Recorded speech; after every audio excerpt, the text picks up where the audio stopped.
Hello everyone, and thank you for joining me today.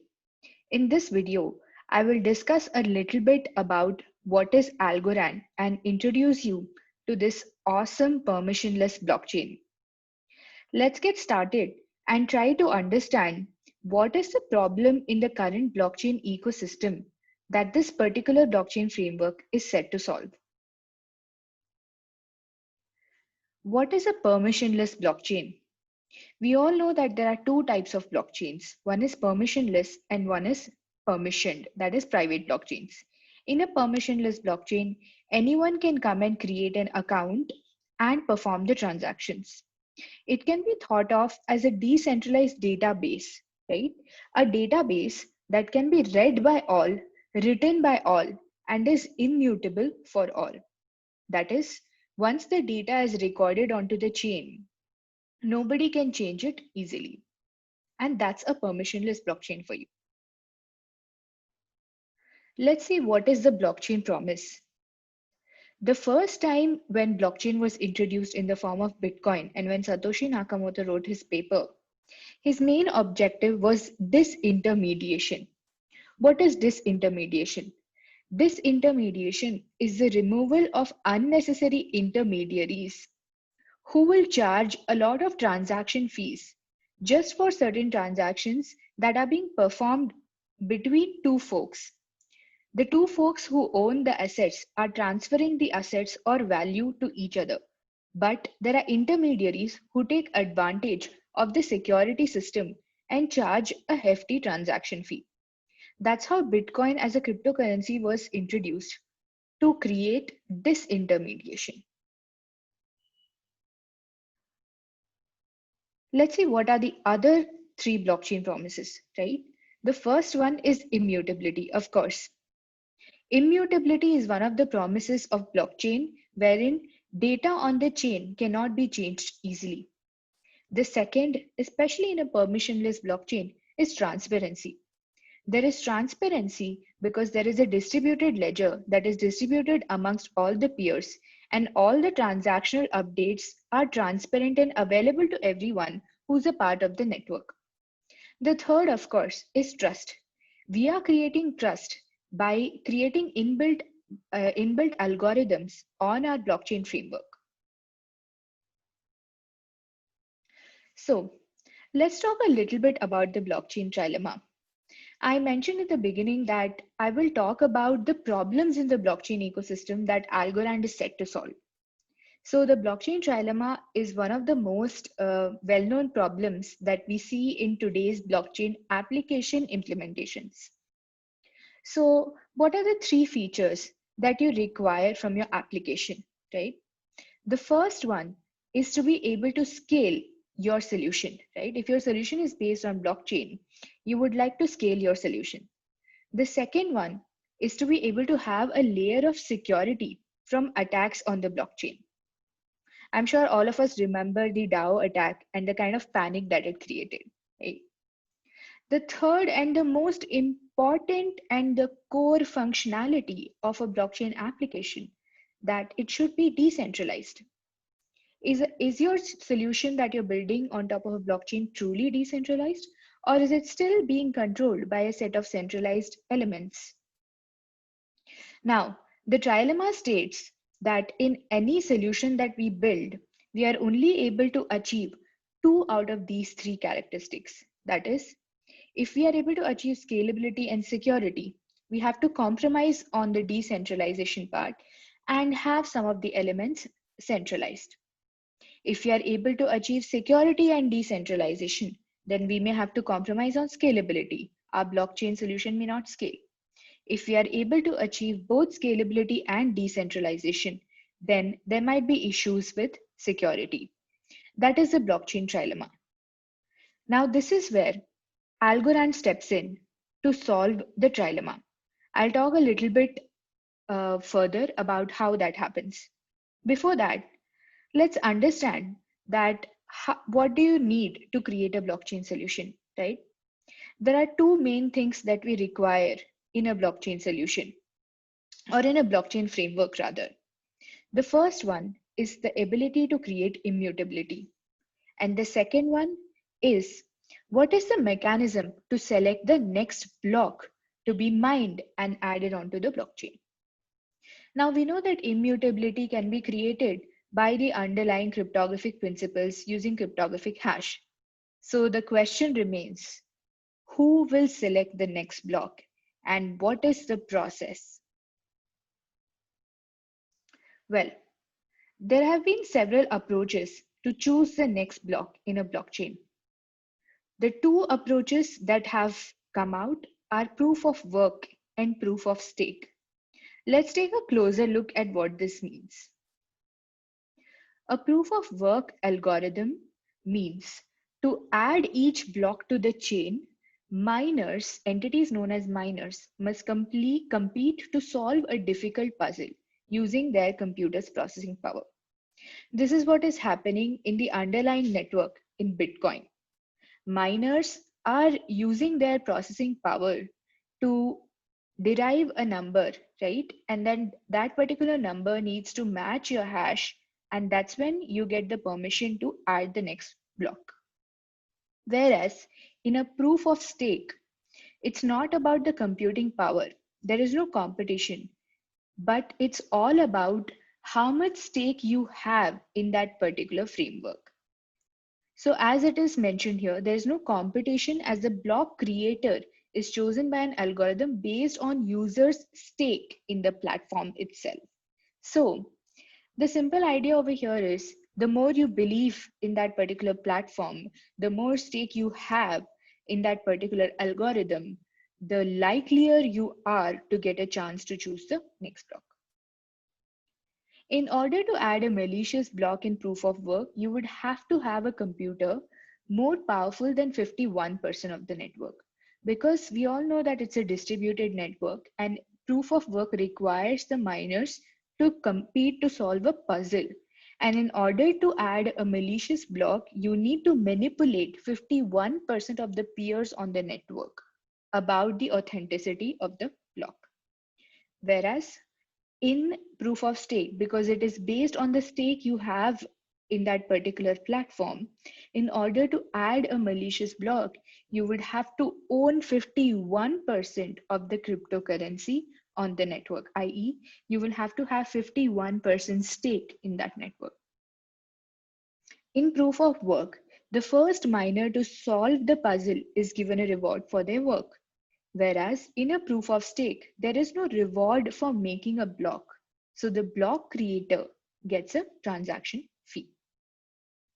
Now, there have been several proof of stake. Of course, we all know that proof of stake is slightly better than proof of work because it eliminates all the unnecessary computation that is happening because of proof of work. The amount of resources that are being used in proof of work is humongous. And there is a small problem as well, right? The problem or the common flaw in all the existing algorithms so far, whether it is proof of work or proof of stake variations like delegated proof of stake, right? Where there is a certain delegation which gets the authority to vote. Now, what is the common flaw here? The flaw is that a huge portion of the economy is controlled by a small portion of the economy. For example, in the proof of work, if you take the example of Bitcoin, a small portion of the economy called the miners control the entire network, right? Whereas in other proof of stake algorithms, there is again a small crowd which is controlling what is happening in the entire network, right? This beats the entire purpose of decentralization. Now, this is where Algorand comes into the picture. Algorand is built on a pure proof of stake consensus protocol, right? And that's how this particular blockchain framework can come in and solve all the issues that are associated with the blockchain trilemma. It is scalable, it is secure, and it is truly decentralized because of the underlying protocol. Let's take a look at what is Algorand and how does the framework function, right? The main assumption while building Algorand was that there is an honest majority of money. What does that mean? In any society, or rather in for any, and research shows this, that for any society to function, the majority of the people need to be honest, right? If the majority of the people are not honest, the society will crumble and it will not function anymore. If the majority of the people in the society are criminals, then or dishonest in nature, then they will just fight with each other and the society will crumble. It will cease to exist. And the foundation principle of this main assumption is this is the fact that only if there is an honest majority in a society, it will function well. So, in this particular framework, there is an assumption that there is an honest majority of money. There are some technical advantages that truly make Algorand stand out from the others. The first, as I already mentioned, is it is truly decentralized due to the way the block is selected. The second is that there is trivial computation power that is required because it's based on proof of stake. The third, that the payments, finality of payments is really fast. The probability of a fork happening in the Algorand blockchain is almost close to zero. Uh, the scalability is really high because the transactions can in fact, the time taken to add a particular block, transactions are really fast in the Algorand blockchain. The time taken to add a particular block is less than 5 seconds. It's anything between 4 to 5 seconds. And with that kind of rapid transactions happening, you can easily scale your solution. And of course, the underlying protocol ensures that there is security that is built in the blockchain. So how is Algorand secure, right? Algorand is secure even if the adversary can immediately corrupt any player. Even if the adversary can control all the bad players. Even if an adversary can attack the protocol and the network. One of the primary reasons is because the underlying Algorand framework or protocol uses digital signatures, and until and unless the adversary can forge the digital signatures, he or she cannot break the network or the protocol. And it is almost impossible to forge the digital signature or manipulate a player in the framework because of the way the protocol functions. Now let us see how that happens.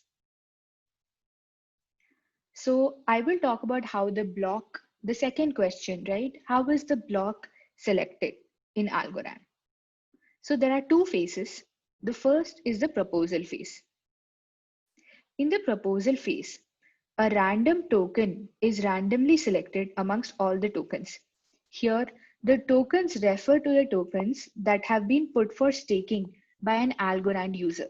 So if you download your Algorand wallet and if you buy some Algorand tokens and you stake them, right? Staking them on an Algorand wallet is just simply holding them.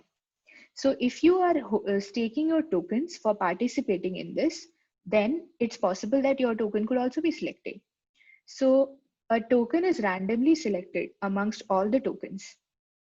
The corresponding public key becomes known to all the users, right, in the proposal phase. And this particular user who's selected randomly proposes, signs, and propagates a new block, right? Now you may think, what if this user is malicious, right? Well, that's where our second phase comes in. In our second phase, there needs to be an agreement. How does this happen? In the second phase, 1,000 tokens are randomly selected amongst all tokens. Their keys become known to all the users. All these users agree on and sign the block that was proposed by the first user. So this two-phase approach to the algorithm makes it really difficult for an adversary to attack the network. Who selects this committee of these 1,000 members, right? Well, since we are a truly decentralized framework, the committee selects itself. How does this happen? Each person runs their own lottery on their local computer. The lottery is written, or rather, the algorithm is written in such a way that whoever is running the lottery cannot cheat, but they can prove that they have won once they have won the lottery. So the lottery is nothing but a mathematical puzzle that they run on their local system, and it picks a winner, right, for every round. Winners propagate their winning ticket and opinions about the next block, right? Now, here is where, let me go back to the security slide, right? Now, the thing is, the adversary, even if the adversary can immediately corrupt any player, unless and until they can forge their digital signature, they cannot attack the network. Even if the adversary can control all the bad players, right? The pure proof of stake algorithm, which is built in Algorand, is based on Byzantine fault tolerance, which will ensure that even if there are bad players in the network, right, it will still come to a consensus. Even if the adversary can attack the protocol, because of the two-phased approach, wherein the person who is selecting the block as well as those who are voting on the block, both are randomly chosen, right? So the adversary till the last minute has no idea as to who is the one who is supposed to vote on the block, and hence cannot manipulate them or break the network easily. So I just want to say that by looking at whatever slides I have shown you so far, and by talking about the blockchain ecosystem and how Algorand aims to come in the ecosystem and solve these different problems that are there, right? So that developers can build solutions that can scale as well as be implemented in real time. Algorand is a blockchain that aims to achieve borderless economy, right? And this can only be done when we can build applications and solutions that are scalable, highly secure, as well as decentralized in nature.